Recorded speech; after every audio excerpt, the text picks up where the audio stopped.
За сайн байцгаана уу? Энэ өдрийн мэндийг хүргэе. Жуделожи подкастын маань ээлж дугаар гэд бэлэн болоод байна. За энэ удаагийн дугаараар Оюка маань нэгэн сонирхолтой захиргааны хэргийг бол бэлтгэжээ. За энэ хэрэг нь болохоор иргэд хоорондын гэрээлцэл нь гадаад ялуутаар үнэ тогтоогоод тэгээд иргэд түүгээр одоо гадаад ялуутаар төлбөрөөлөх боломжтой мүү гэдэгтэй холбоотой захиргааны кейс бол байж таарсан байна. Тэгэхээр бас нийл сонирхолтой иргэд хоорондын гэрээлцэл дээр захиргааны хэрэг үүсээд за тэгээд түүнийг шийдвэрлсэн ийм сонирхолтой кейс бол байгаа юм байна. За энэ маргаа маань болохоор анхны шүүхээр 2023 оны 6 сард шийдвэрлэгдсэн. Давзаалдах шатны шүүхээр 2023 оны 11 сард шийдвэрлэгдсэн. За улсын дэд шүүх 2024 оны 2 сард эцэслэн шийдвэрлсэн. Ер нь бол 2 жилийн өмнө энэ маргаан бол дэд шүүхээр ингээд орж исэн ийм маргаан байгаа. За тэгээд тухайн үед улсын дэд шүүхийн бүрэлдэхүүний олонх буюу 4 шүүгч нь бол одоо маргааныг эцэслэн шийдвэрлээд за бүрэлдэхүүний цөөнх болсон нэг шүүгч нь бол шүүх хуралдааны тусгай санал бичиж оролцсон байдаг. За тэгээд тусгай санал нь бас цаашид нөгөө ижил төсөөтэй маргааныг шийдвэрлэхэд нөгөө хууль хэрэглээний ирэм өрсөлдөөн бий болгох юм давуу талтай. Тэгэхээр энэ маргаа нөгөө хууль хэрэглээний хувьд нэг мөр одоо нэг талдаа гарцсан гэж бас 100% хэлж болохооргүй байгаа. За гомдол гаргагч за эхлээд үйл баримтаа ер нь тайлбарлая.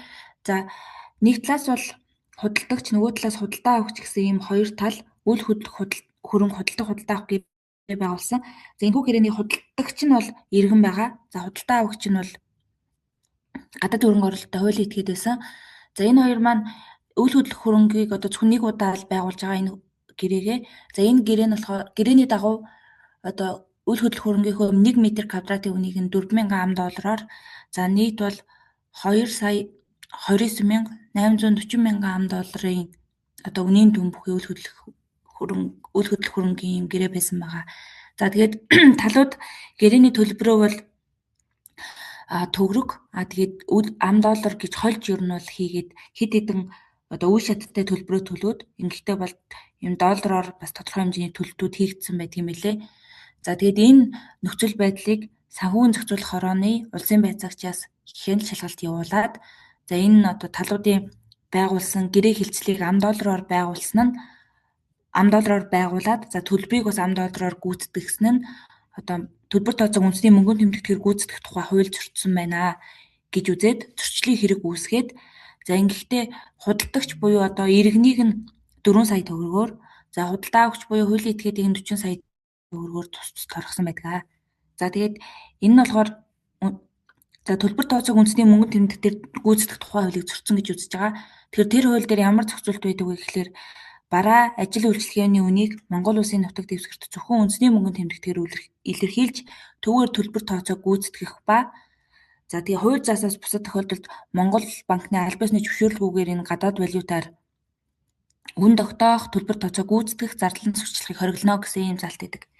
За тэгэхээр юунд одоо хуулийн үйлчлэх хүрээний вэ гэхээр бараа ажил үйлчилгээ за эдгээр нь бүгд Монгол улсын нутаг дэвсгэрт явагдаж байгаа бүхий л төрлийн бараа ажил үйлчлэгээний хувьд бол зөвхөн Монгол төгрөгөөр илэрхийлнэ гэж байгаа. За тэгээд илэрхийлнэ гэдэг нь бол одоо гэрээнд тусгаж одоо яг төгрөгөөр төлнө гэж гэрээнд тусгахыг хэлээд байгаа гэж харж байгаа юм. За тэгээд төлбөр тооцоог гүйцэтгэх гэдэг нь нөгөө мөнгөө шилжүүлэхдээ муу адил төгрөгөөр шилжүүлнэ гэдэг ийм хоёр одоо нөхцөлийг тодорхойлж байгаа. За тэгээд хуульд бол нөгөө банкны үйл ажиллагаа явуулах ч гэдэг юм уу юм тодорхой секторын хувьд одоо гадаад валютаар бол энэ үн тогтоох төлбөр тооцоог гүйцэтгэхийг зөвшөөрсөн ийм тодорхой тохиолдлууд байдаг. За хэрвээ энэ тохиолдлуудад хамаарахгүй болвол Монгол банкнаас аль биесний зөвшөөрөл авах ёстой. За тухайн зөвшөөрөл нь бол гадаад валют тооцооны нэгжээр үн тогтооё, төлбөр тооцоог гүйцэтгэе, зарлан зөрчил яаж гэдэг юм уу ийм тодорхой төрлүүдээр Монгол банк руу хандаж авдаг ийм зөвшөөрлүүд юм билээ. За тэгээд энэ маргаан дээр ингээд зөрчлийн хэрэг үүсгэсний дараагаар худалдагч буюу иргэн нь бол одоо улсын дэд шүүгт хандаад за улсын дэд шүүх хүртэл яваад за иргэн дээр үүсгэсэн нөгөө 4 сая төгрөгийн зөрчлийн хэргийг бол улсын дэд шүүхийн эцсийн шийдвэрээр бол одоо хүчингүй болгож шийдвэрлсэн байт юм билээ. За одоогийн бидний ярих байгаа маргааны тухайд гэвэл худалдаа авахч буюу нөгөө хуулийн этгээд тал нь одоо 40 сая төгрөгөөр торгуулсан тал байгаа. За тэр маань бол санхүүгийн зохицуулах хорооны хяналт шалгалтын байцаагчийг одоо захиргааны хэргийн шүүхэд хариуцагчаар татаад за тэр улсын байцаагчийн шийтгэл ногдуулсан хуудсыг хүчингүй болгуулъя гэдэг гомдлын шаардлага гаргаад ингээд маргаад явж байгаа. За тэгээд Энэхүү шийдэл ногдуулсан үндслэл нь болохоор яг Зөрчлийн тухай хуулийн 11-р 11-ийн 30 дугаар зүйлийн 1-ийн 1 хэсэгт байдаг ийм залтар хүчин болох шийдэл ногдуулсан байгаа. За тэгээ энэ маргааныг болохоор улсын дээд чүүх хүртэл явсан гэж хэлсэн. Улсын дээд чүүх хүлээж авахдаа бол нэг хууль хэрэглээг тогтооход зарчмын хувьд нийтлэг ач холбогдолтой. За шинэ эрх зүйн маргаан гэдэг ийм үндслээр авсан билээ. Тэгэхээр нөгөө дээд чүүх төр бас яг онцгой тохиолдлууд дээр энэ одоо үндслийг хэрэгжилж байгаа учраас энэ маргаан маань хууль хэрэглээний хувьд бас ийм зарчмын ач холбогдолтой гэж дээд чүүхээс үзсэн байна гэж харагдчихсан. За тэгээд гомдол гаргачаас ер нь шүүхтэр ямар үндсэл тайлбар гаргадаг вэ гэхлээр за одоо энэ гэрээ маань бол ийм одоо иргэн хуулийн этгээд хоёрын хооронд байгуулагдж байгаа боловч ийм нэг удаагийн шинжтэй харилцаа байгаа. За тэгээ нэг удаагийн шинжтэй харилцаанд бол одоо ам доллараар илэрхийлсэн нь тэр төлбөр тооцоог үндэсний мөнгөний нэрээр гүйцэх тухай хуулийг зөрчөөгүй гэж тайлбарладаг. За тэгээд энэ зохицуулт маань илүү нөгөө нийтэд чиглэсэн үйлчлэгэнд хамааралтай гэж бол тайлбарладаг. За тэгээд анхан шатны шүүхээс бол хэмжил гомдлын шаардлагыг бүхэлд нь хэрэгсэхгүй болгож шийдвэрлсэн. За ингэхдээ бол талуудын яг нөгөө тооцоо хийсэн нь бол ам доллараар хийсэн тогтоогдож байгаа. За тэгээд энэ тохиолдолд бол энэ төлбөр тооцоог одоо үндэсний мөнгөний тэмдэгтээр гүйцэх тухай хуулийн зохицуулт үйлчлэн за тус хууль заасан энэ хоргийг зөрчсөн байна гэсэн дүгнэлтийг хийсэн. За давзаалдагчны шүүхийн хувьд бол бас одоо давзаалдагч умаар гаргасан гомдлыг хэрэгсэхгүй болгоод анхан шатны шүүхийн шийдвэрийг хэвээр үлдээсэн. За хууль хэрэглээний нэмэлт тайлбарууд нь бол харьцангуй цөөн байсан учраас алгасаад шууд дээд шүүхийн тайлбар руу орё. За дээд шүүх болохоор гомдлыг хангахгүй орхисон. За өөрөөр хэлбэл одоо нөгөө тэр нэг удаагийн шинжтэй нүүл хөрөнгө худалдаа авах гэрээний хүрээнд төлбөр тооцоог ам доллараар илэрхийлээд энэ гүйцэгдсэн байгаа нь төлбөр тооцоог үндэсний мөнгөний тэмдэгтээр гүйцэтгэх тухай хуулийг зөрчсөн байна гэдэг дүгнэлтийг гаргасан. За ийм дүгнэлт хийхдээ бол хэд хэдэн ийм үндслэлд дурдсан байдаг. За хамгийн ихнийх нь болохоор хуулийн төслийн үзэл баримтлал. За хуулийн энэ төлбөр тооцоог үндэсний мөнгөний тэмдэгтээр гүйцэтгэх тухай хууль маань 2009 онд батлагдсан мэлээ. За тэгээд тухайн үед бол хууль тогтоогчид энэ хуулийг батлах явцдаа одоо нөгөө хуулийн төслийн баримт бичиг үзэл баримтлал за тэгээд хилцүүлгийн тэмдэглэлгүүдийг бол энэ маргааны шийдвэрлэх явцдаа улсын дээд чүүхээс одоо баримтаар гаргуулж аваад за тэгээд эдгээрийг бол тогтоол дээрээ үндэслэл болгоод дурдсан байдаг. За ингэхдээ хууль тогтоогч энэ үндэсний мөнгөний тэмдэгтийн ханшийг эрсдлээс хамгаалах зорилгоор за ер альва бараа ажил үйлчлэгийг гадаад валютаар одоо тогтоогоод илэрхийлэх сурчлах төлбөр тооцоо гүйцэтгэхийг хориглосон байна. За тэгээд энэ хориг нь болохоор одоо гэрээний хоёр тал худалдагч худалдаа авагч хоёрын хэнд нь илүү хамааралтай вэ гэхлээр одоо худалдагч талд нь илүү хамааралтай байна гэж тайлбарсан. За тэгээд яагаад худалдагч талдаа илүү хамааралтай вэ гэхлээр энэ нөгөө худалдаа авагч хэрэглэгч талд ханшийн эрсдэл үүрүүлэхээс ийм сэргийлсэн зорилготой хууль юм байна гэж тайлбарладаг баха. За тэгээд тэрнээс гадна яагаад одоо энэ худалдан гэж тайлбарладаг. За тэрнээс гадна болохоор одоо улсын дээд чүүхийн өмнө ийм ижил төсөөтэй маргаан шийдвэрлсэн жишгүүдийг бас татаж аваад одоо энэ маргаан дээр бол тодорхой ишлээд дурдсан байдаг. За ингэхдээ улсын дээд чүүхийн 2020 оны тогтоол дээр болохоор одоо энэ гадаад валютаар төлбөр тооцоог гүйцэтгсэн зөрчлөлийг гаргасан нь худалдагч юм уу худалдаа авагч юм уу гэдгийг ийм тодорхойлсон кейс байдаг. За энэ дээр болохоор А гэдэг нэртэй хувьцаат компанийн хувьд бонд гаргасан. За бонд гаргахдаа ам доллараар илэрхийлээд за тэгээд нийтэд сурчлаад нэр бүхий иргэд бол бондыг нь ам доллараар худалдаа авсан байдаг. За ингэхдээ бол худалдан авсан иргэдийг биш одоо худалдсан тэр нөгөө хувьцаат компаниг бол энэ зөрчил гаргасан этгээд гэж тодорхойлсон байт юм лээ. За тэгэхээр энэ үүнээс үүдээд юу гэж дүгнэж байгаа вэ гэхэлэр тухайн одоо маргаан дээр үнийг нь ам доллараар тогтоосон худалдагч талыг ер нь буруутай гэж үзэж байгаа. За би та бүхэнд нөгөө хамгийн анх үйл баримтаа жоохон зөрүүтэй хэлээд өгсөн юм байна. Энэ хоёр маргааны хувьд болохоор худалдагч нь иргэн худалдаа авагч нь хууль этгээд байсан. Тэнгүүд иргэн нь одоо гомдол гаргаад одоо яагаад ингэж иргэнд 4 сая төгрөгөөр торгуул ногдуулсан бэ гэдэг үдээсээ маргаж байгаа. Тэгэхээр нөгөө дээж өг энэ иргэний одоо гомдол нь үндэслүү гэж үзэхдээ энэ иргэн нь худалдагч ашиг олж байгаа тал учраас одоо зөрчил гаргасан этгээд нь худалдагч юм байна гэж үзнэ гэж явж байгаа юм байна. За тэгээд бас дээж үгийн дараагийн хэлдэг нэг одоо онцлог тайлбар бол гадаад валютаар одоо үнийг илэрхийлэх, за гүйцэтгэх гэдэг чинь аль аль нь тус тусдаа бие даасан зөрчил шүү гэж тайлбарладаг. Тэр нөгөө практикт хүмүүс одоо бусад этгээд яадаг вэ гэхлээр гадаад валютын үнээр одоо гэрээгээ байгуулцдаг. За одоо $1000 ч гэдэг юм уу. За тэгээ төлбөр гүйцэтгэхдээ бол одоо Монгол банкны тухайн үеийн ханшаар доллараа төгрөгт хөрвүүлээд мөнгөө одоо төгрөгөөр шилжүүлнэ гэж тохирдог. За ингэж тохирохдоо бол энэ тохиролцоо нөгөө төлбөр тооцоог үндэсний мөнгөний тэмдэгтээр гүйцэтгэх хуулийг зөрчихгүй юм байна. Яагаад тэгэхээр гам доллараар гүйцэтгээгүй төгрөгөөр гүйцэтгэж байгаа гэж тайлбарладаг. За дээд жүхэн зүгээс бол юу гэж байгаа вэ гэхээр гэрээндээ тусгах чинь ч нэг зөрчил, тэгээ тэрийг гүйцэтгэх чинь ч нэг зөрчлөө гэж хэлээд байгаа. Тэгэхээр та гэрээндээ одоо ам доллараар тусгачаад төгрөгөөр гүйцэтгэж байгаа учраас зөрчил биш гэж тайлбарлах боломжгүй. Тэр гэрээндээ тусгасны чинь хараад бас зөрчил гэж үзэх боломжтой шүү гэдэг тайлбарыг бол дээд жүхийн энэ тайлбараас харах боломжтой байсан. За тэгээд нэгтгэн дүгнвэл дээд жүхээс бол худалдагч тал буюу ашиг олж байгаа тал нь бол энэ төлбөр тооцоог үндэсний мөнгөний тэмдэгтээр гүйцэтгэх тухай хуулийн зөрчиж байгаа этгээз гэж харах юм байна. За тэгээд төлбөр тооцоог үндэсний мөнгөний тэмдэгтээр гүйцэтгэх тухай хуулийн энэ хориг нь бол нийтийн эрх зүй этгээд биш, одоо ийм нэг удаагийн шинжтэй хувийн эрх зүй харилцаанд ч гэсэн хамааралтай байна гэдэг дүгнэлтийг хийж байгаа. За тэгээд Тусгай санал нь юу гэж гарсан бэ? Айгу сонирхолтой санагдчихлаа. За тусгай саналыг болохоор нөгөө танхимын одоо бүрэлдэхүүний цөөнх болсон мөнх туяа гэдэг шүүгчээс гаргасан байсан. Тусгай санал нь яг үндсэн дүгнэлт нь бол энэ одоо олонхын гаргасан шийдлийг үүсгэж байгаа. Энэ тохиолдолд саналыг хангаж шийдвэрлэх хэрэгтэй байсан. За талууд тухайн үйл хөдлөх хөрөнгийн одоо худалдах гэрээгээ валютаар илэрхийлж төлөх нь хуульд нийцсэн гэдэг ийм дүгнэлтэд хүрсэн байлээ. За ингээд хэдэн үндслүүд гаргаж байгаа. За хамгийн ихний үндсэл нь болохоор энэ төлбөр тооцоог үндэсний мөнгөний тэмдэгтээр гүйцэтгэх тухай хуулийн одоо үйлчлэл хэн рүү чиглэж байгаа вэ гэхээр энэ өөр аж ахуй эрхлэгч рүү чиглэж байгаа юм байна. За хэдийгээр энэ аж ахуй эрхлэгч гэж хэнийг хэлхийн гэдгийг бол тодорхойлоогүй. Гэхдээ хуулийн төслийн үзэл баримтлал одоо энэ зохицуултуудыг нь аваад харуул энэ хууль чинь өөр аж ахуй эрхлэгч этгээд чиглэж байгаа юм байна. За аж ахуй эрхлэгч этгээд гэж хэнийг хэлэх вэ гэхээр одоо нөгөө тодорхой үйл ажиллагаа тогтмол эрхэлж байгаа. За тэгээд одоо нийтэд чиглэсэн бараа ажил үйлчлэгээ санал болгож байгаа энэ этгээдийг хэлдэг. Тэгээд хуулийн төслийн үзэл баримтлалыг харахаар ч ихсэн бас ингээд аж ахуй эрхлэгч гэдэг илүү юм өргөн скоптэйгээр тодорхойлох одоо энэ хуулийн үйлчлэх юм байна гэж харагдаж байгаа гэж тайлбарсан мэлээ.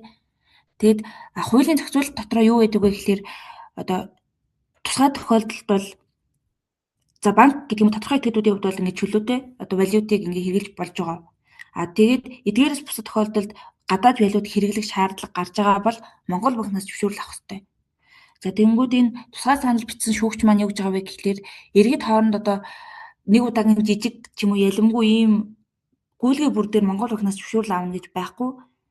Одоо тэгж ингэж хавтгааруулж хуулийг тайлбарлаж болохгүй. Энэ чи өөрөө нийтэд чиглэж байгаа үйлчлэгээнд ч юм уу ингэж Монгол банкнаас ингэж зөвшөөрөл аавна гэдэг хуулийн үзэл баримтлал агуулга нь өөрөө ийм нийтэд чиглэсэн этгээдэд хамааралтай байна гэж үзээд за ийм нийтэд чиглээгүй ийм нэг удаагийн шинжтэй иргэд хоорондоо ийм валютын гүйлгээ хийх бол энэ хуулийн зөрчил биш ээ гэж хэлсэн мэлээ.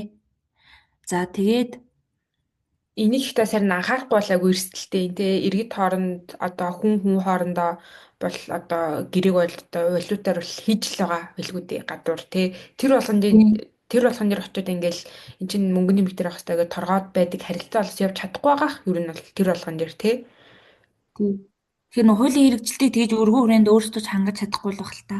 Тийм тэгэхээр бас харин нэлээд сонирхолтой л кейс болсон юм байна л да.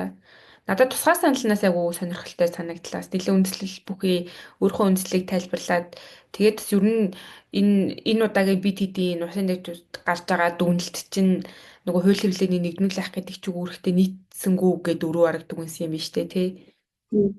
Тэгээд бас нөгөө талаас ингэсэн одоо төлбөр тооцоог үндэсний мөнгөний тэмдэгтээр гүйцэтгэх тухай хуулийн хоригчийн аж ахуй эрхлэгчид хамаатай гэж байгаа. Тэгээд энэ дээр нэмэх энэ чинь нөгөө талаараа нөгөө шийдэл наагдуулсан зөрчлийн хуулиар зохицуулагдаж байгаа.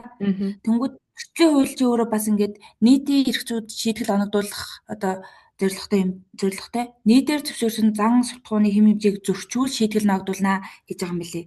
Тэгэхээр түүнээс иргэд хооронд байгуулсан гэрээн дээр нь суурилснаа чи гэрээг ингэх хэрэгтэй байсан гэж шийдгээд байл бас иргэний эрх зүйн хаан үндсэн зарчимтай ч гэсэн зөрчилдөж эхэлж штэ тий нэрээ.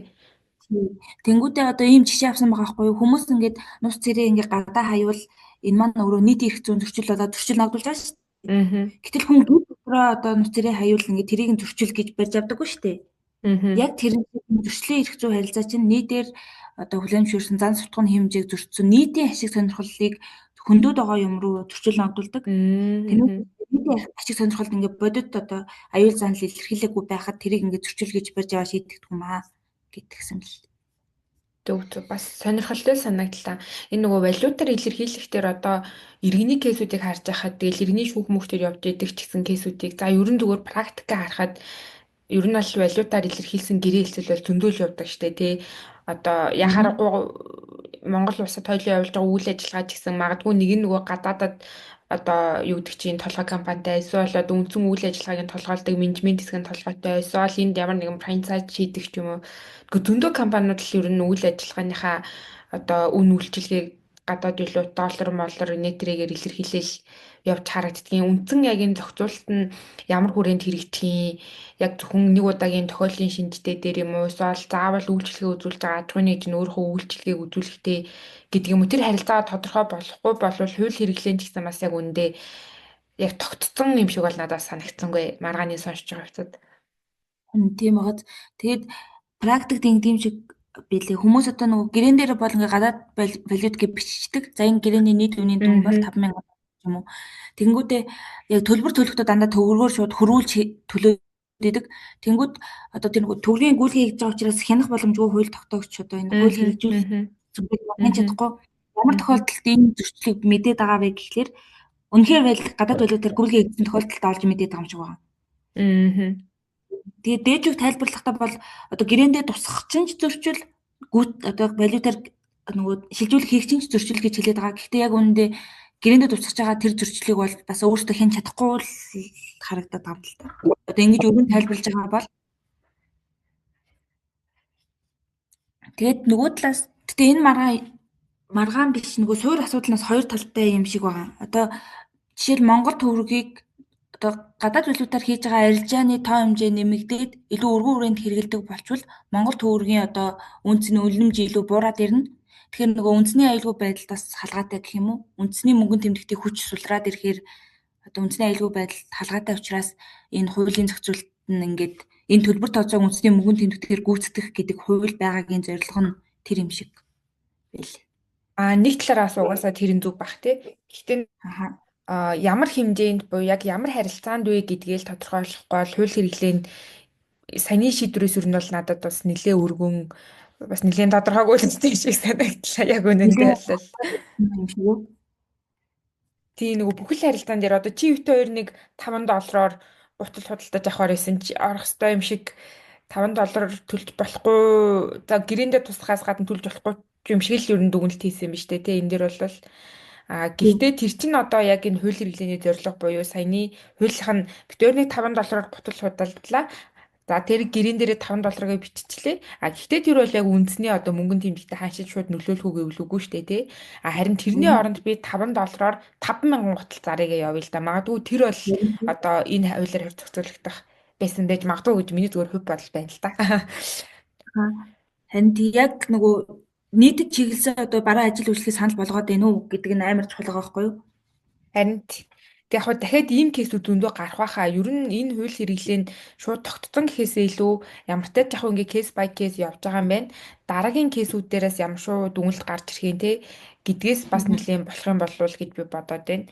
Түүнээс бол одоо бүх гэрээ хэлцэл дээр үндэсний мөнгөнд тэмдэгтийг гэдэг энэ хууль төлбөр тооцооны тухай хууль иргэд хоорондын гутлын харилцаан дээр ч гэсэн орж ирэх үү гээл юу н цаашаа дахиад яригдах байхаа. Саяны тусгай саналаас нэлийн надад сонирхолтой орж ирдیں۔ Тэгэхээр нөгөө тэр танхимд чинь энэ шүүхнэр нь стил байж л байгаа шүү дээ.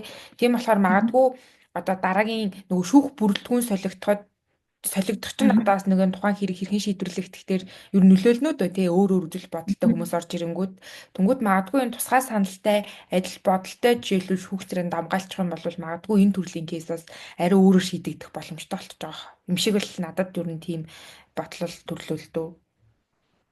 Тэгээд нөгөө талаараа шүүгч нар маань бас нөгөө одоо Монгол улсын валютын нөөц гээд тэр талаас нь боддөг юм болов уу?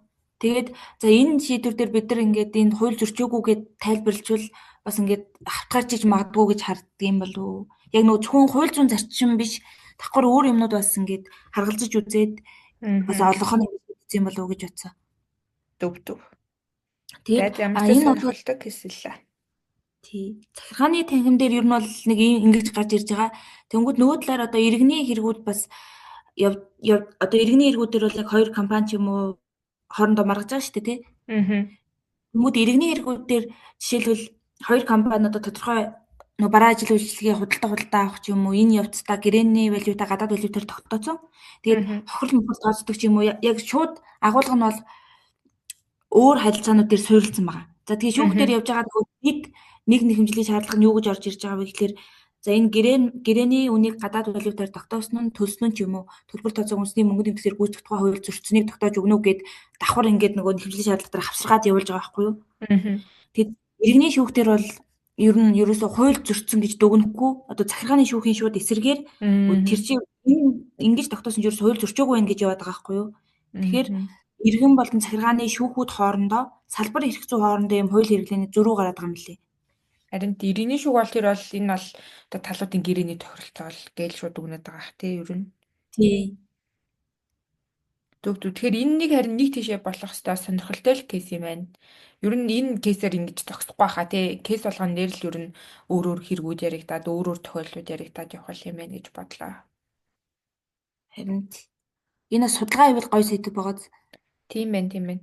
Сонирхолтой кейс ярьж өгсөн Ойкода баярлалаа. Ер нь энэ гэхдээ бас нэлээд том бакалаврын судалгааны ажил ч юм уу тий болвол Харин болохоор нэлээд том судалгаа болвол болохоор олон хэрэгүүд судалж үзэж байгаад тэгвэл сонирхолтой санагдлаа. за хоёлаа тэгээд энэ дугаараа өндөрлөх үү? За тэгье энэ үртэл сонссонд баярлалаа. Тэгээ саяны бит хоёрын санал болгодогчлон бакалаврын судалгааны ажил хийх хүмүүс байвал бас юм сонирхолтой сэдв байгаа юм биш үү? Кейсүүд бол ингээд олон гарч байгаа юм биш үү? Иргэн захиргаан дээр гээд сонирхол судлаад үзээрэй гэж бол санал болгож байна. За тэгээ анхаарал хандсан баярлалаа. Дараагийн дугаараар уулзцгаая.